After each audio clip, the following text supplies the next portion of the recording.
আপনারা দেখতে পাচ্ছেন গ্রামে এরই মধ্যে ধান কাটা হয়ে গেছে বেশ কিছু এলাকায়। আর সে এলাকার যে কোমলমতি শিশুরা তারা কিন্তু এরই মধ্যে সেই ধান কাটা জায়গায় ক্রিকেট খেলায় ব্যস্ত হয়ে পড়েছে।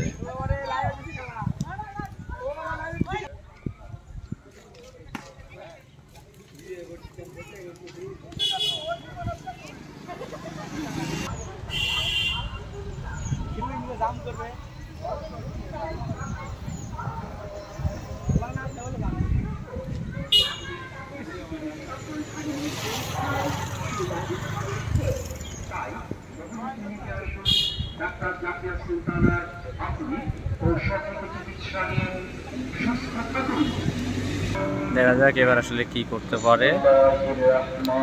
ও এক রান তারপরে